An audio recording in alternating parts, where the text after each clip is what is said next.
because we all wanted to be saying PPP all the time.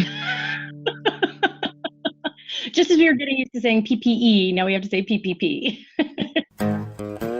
Business is messy and unpredictable. Sometimes lonely. So lonely. So lonely. And inspiration can often come from really weird places.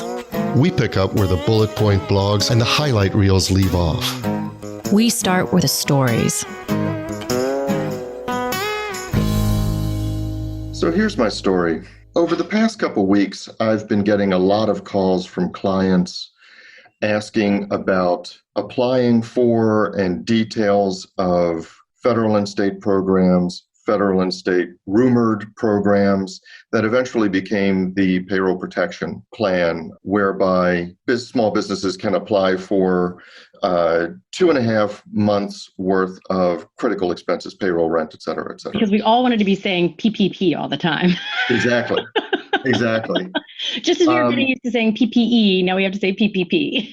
Yeah. So the funny thing was that I noticed that a lot of the businesses that called me that were really the most intent on getting every bit of information they could find and finding out how to position themselves, helping to interpret what the act meant or what I thought the act could mean in its final form.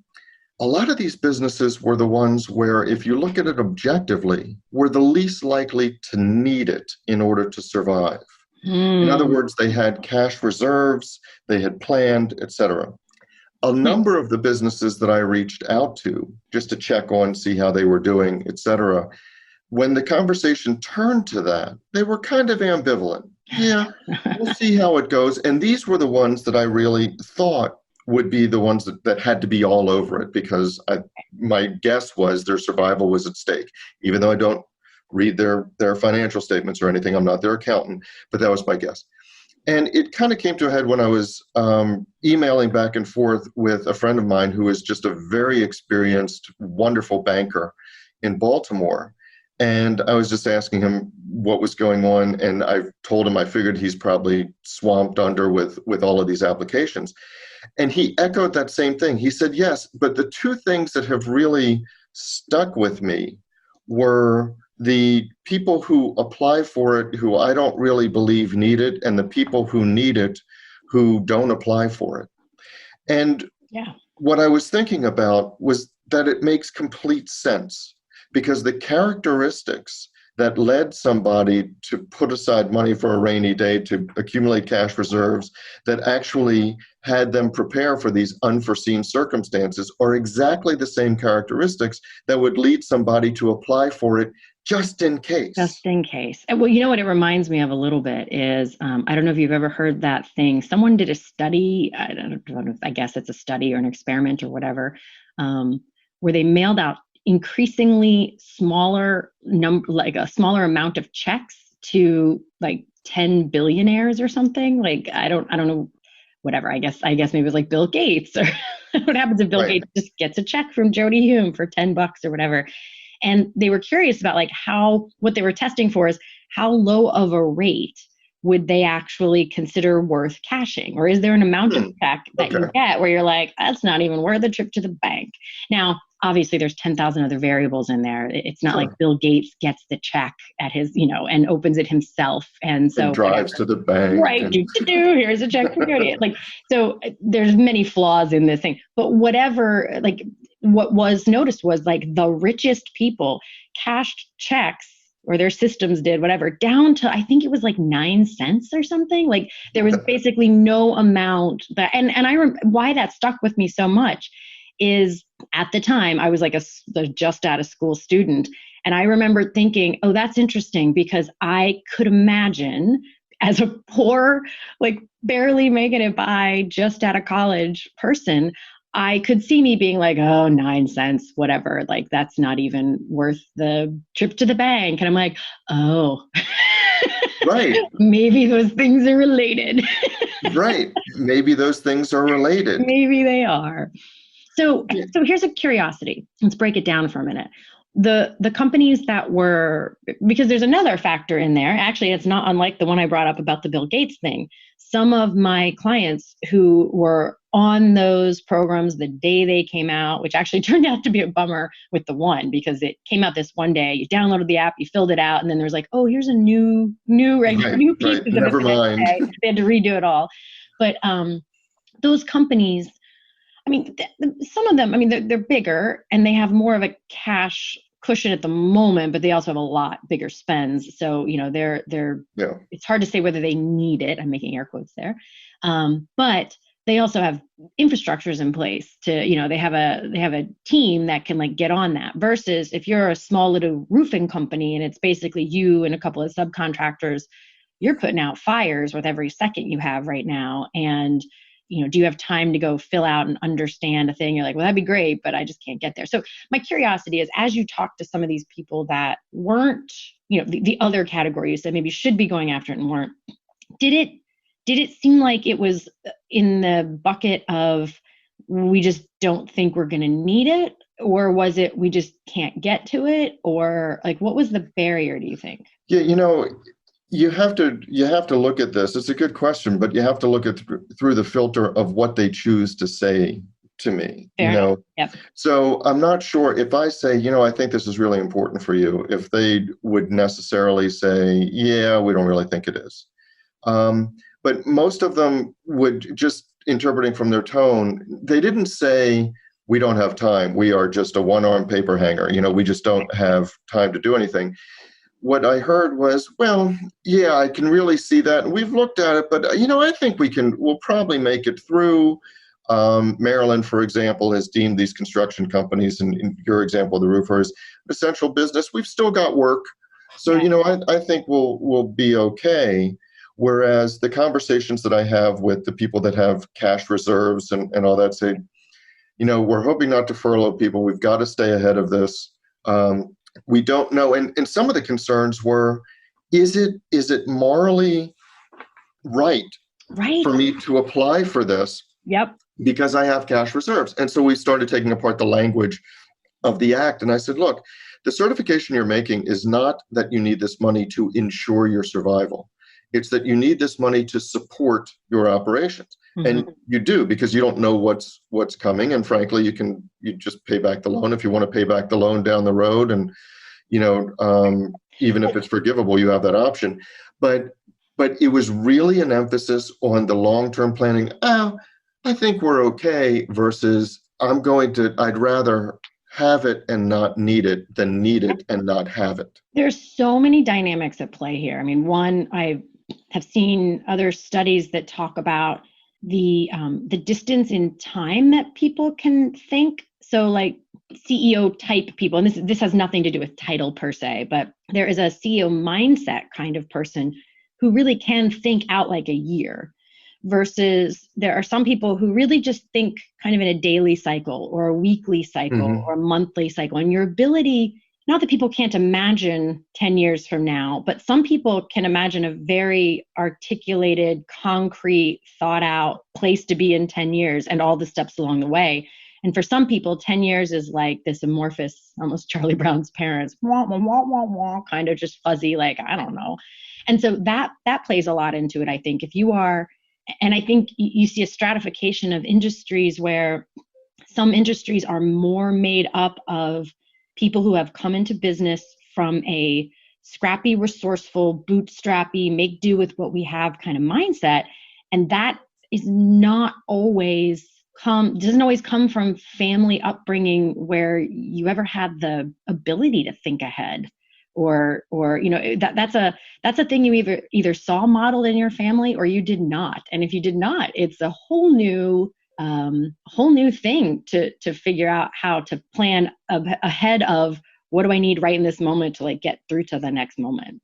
Yeah, I have seen that. And I know that there are a lot of people, a lot of these clients have moved project to project, mm-hmm. So they're profit to profit, draw to draw. And they're not thinking ahead. And I don't know whether some of them say that I've heard some people say, I don't want a government handout. Some have said that they think they'll be okay because it always has been okay. They've always been able to make it, and Right. they've, things have always worked out. Not I've heard true. that. Right. It's like, evidence would suggest that. But the other component of that is almost to a person.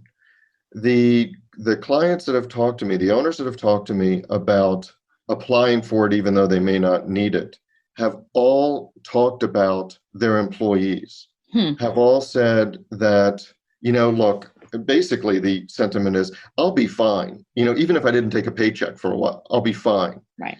But if the business can't afford this, I've got people, and I've got people that have this. And you're right. It's not only just thinking ahead, the ability to think ahead and plot your move three moves in advance, but also they're thinking beyond. They have a wider net, so they're thinking beyond just what their own situation is. If they can keep the business going, they're thinking about what the ramifications of not keeping the business going are for these absolutely. Well, because here's another thing. I mean, there are some industries that are doing fine right now, but they are going to, take the insurance industry, for example. Like the insurance industry, people are, for the moment, companies are mostly paying their insurance. The insurance gets hit like 8, 9, 10 months down the pike when, as businesses go out of business, or if they have half as many employees, their renewal then is half what it was. So they're not getting hit right now, but they will. And so taking the money now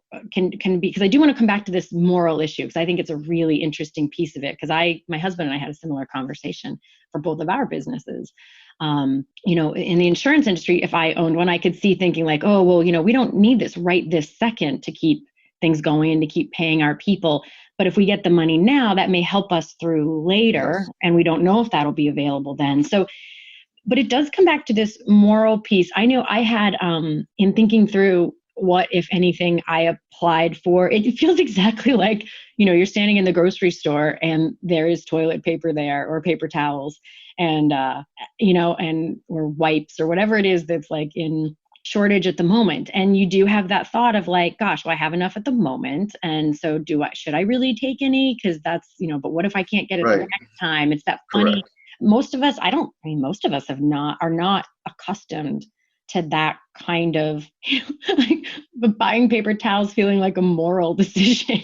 No, I can't say that that's ever happened in my lifetime. But I know. It's like, well, I should leave that for somebody else. But I know when I looked at the programs that are available, I had 2 different versions of it.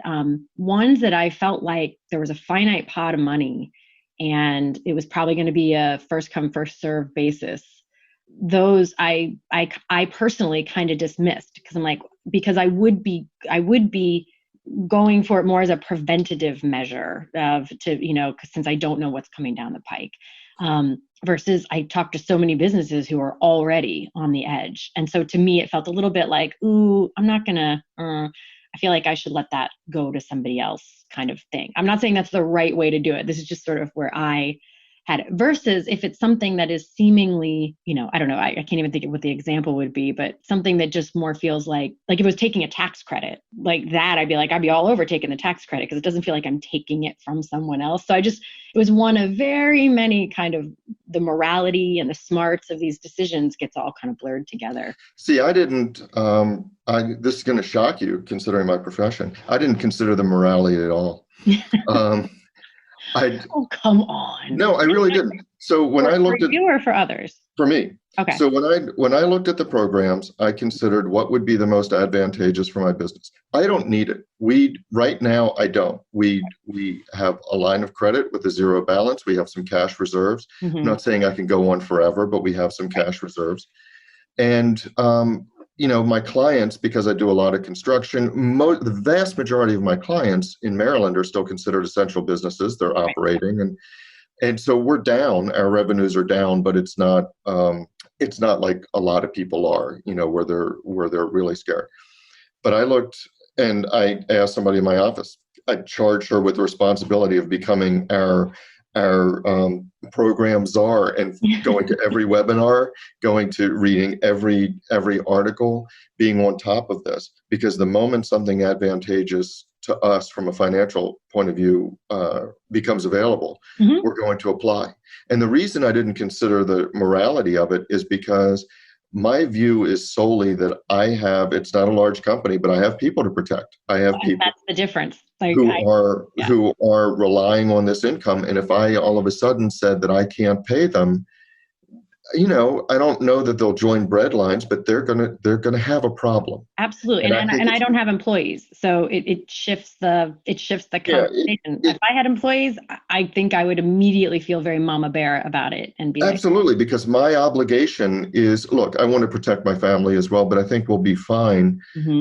But I have an absolute obligation to protect the people who work for me. And if I just turn a blind eye toward that, and then 3 months, pick a number, 5 months down the road or whatever, if things don't turn the way I think they will, I think they'll start coming back. But if they don't, and I have to furlough them, and I know and they know that I could have mitigated the effects on them if I had acted sooner, I don't want to live with that. Right. No, and so it ties back into an interesting conversation I've seen happen over and over again over the years, which is one of the most widely accepted sort of business smart rules, whatever, is, apply for that line of credit before you need it, because that's when you can get it. That's right. I see very few people who would argue that point. Like, everyone seems to agree on that wisdom. And yet I've had such interesting reactions to people who don't want to follow that advice, who won't follow that advice. And it feels a tiny bit similar. When somebody says, no, I don't want to have that debt. I'm like, right, you don't have to take the money out. You have the line of credit, and you can leave it at zero, but it's there if you need it. And there are just some weird psychological things that happen for people. And I've guessed over the years, I'm like, is it that they don't trust themselves? Almost like, I don't want to have that credit card because then suddenly I'll have a $25,000 balance and I won't realize it. I've theorized maybe it's trust. I've theorized it's just debt fear. I had a friend through my 30s who wouldn't ever have any kind of debt ever, like even seemingly okay debt. Like, she wouldn't take out debt for school. Not saying student loans are great, but that wasn't an option. I get you. Right. Yeah, and it's not the worst thing in the world. I mean, if you're going to pick a weird pathology to harp on, it's not. It's healthier than most. It's healthier than most, but it was absolutely limiting. Like, it absolutely got in the way of what she could do, because there could never be any debt leveraged to move to the next thing. And so and even to provide a safety net of like having that line of credit, which is zero debt if you're not accessing it, it's just there, and she wouldn't do it. And so I think there are really interesting things showing up. I've been on a couple webinars, and it's also the other weird thing that I've seen showing up with some of these is so much of this is unfolding as it's happening. Like, they just don't know. And it really shines a light on something we're seeing everywhere, I think, is people's desperate want for certainty. And I was on a webinar where a bank person, this was like on Wednesday. So it was the second day that new stuff had come out, or it was on Thursday, I mean. And people were asking these questions. Well, how long will it take to get approved? And she'd already said like 10 times, like, well, we're applications aren't even available. Like, you can't actually apply till the 3rd. So we're not sure. He's like, right. But like, how long do you think it would be? She's like, we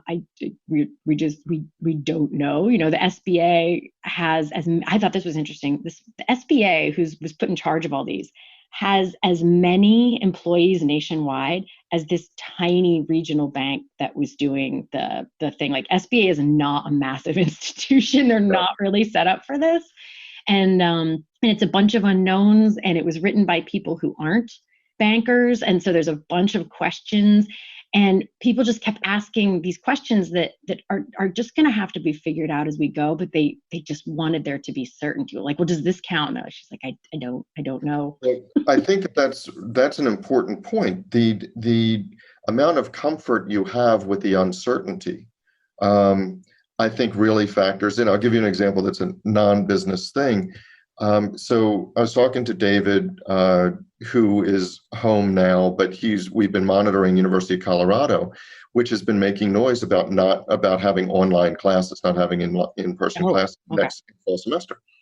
And so, in the fall, they're already. in the fall, Wow. Okay. They haven't made a decision, but they've been making noises about it. And of course, there's all this talk about the second wave. Maybe there's a second wave, even if people go back. And, all I know is I'm not paying out-of-state tuition for online courses. Right. But the bottom line, David says, I think that regardless of what happens, it might be a good idea for me to take a gap semester, for me not to go back, because you don't know about the second wave. You don't know if I go back. And in October, they say we're going to online, right. Whatever. Now, the father in me at first, knowing David, knowing how I would have been, I'm so opposed to this gap semester because I was worried that he'd never go back, that he'd find a paycheck, he'd find freedom, find this, and he'd never go back. And so the father in me is like, no, you need your college degree.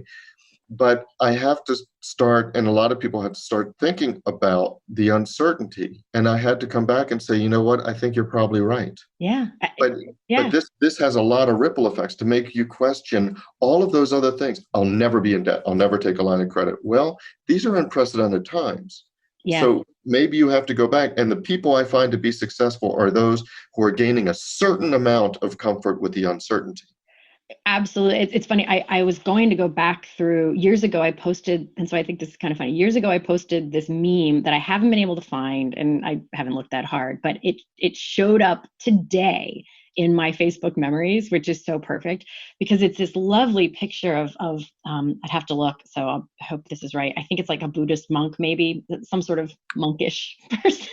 Monkish, sitting on a rock in this like serenity kind of setting. And it says, relax, nothing is under control. Exactly. And that's kind of the point. I mean, I say this with like enormous love because I know, I was laughing telling that story about the bankers because when we took our kids to Universal the first time, we were getting on a ride that we've never been on. And my daughter was like, do you think there's going to be like a big drop? And I was like, I don't know, sweetie. I don't know. I've never been here. And she's like, okay, yeah, but like, do you think there's going to be? And I was like, I don't know, sweetie. Like I've never been here. And so I have this enormous place in my heart for anxiety, and for anyone who is a control freak, or even let's forget control freak. If like there's a continuum of control and you land anywhere above like 30% need for control through to 150, those people are really struggling. And the comfort with uncertainty and adaptability are things that, for better or for worse, are things that we need to grow into, I think. So that's our story. But the discussion doesn't have to end here. No, it does not. In fact, we don't want it to. No, we don't. That is why we actually have our private Facebook group, which we started to make sure that we could get your comments, your rants, your thoughts, your stories. You can find links to that group as well as show notes and links to subscribe via email and how to find us just about anywhere you can possibly find podcasts at sohere'smystory.com. And you can also find us on Facebook and Twitter at SHMS Podcast. And since we know it takes a village. Yes, it does. We'd like to thank our village, our super talented, incredibly patient team. And occasionally snarky team. Yeah, but in the best of ways. In the best of ways. Snarky. Yes. Good mockery. So a huge shout out to the people who actually help us produce our show. First, our sound engineer, Tom Hansen. Thanks to Christy Schmier for our brilliant show notes and all the other fantastic writing she does for us. And to Taylor Mathauer for doing just a little bit of everything. Including wrangling us. Which is no small feat. No, it's not. This is Jody Hume. And I'm Elliot Wagenheim. And you've been listening to So Here's My Story.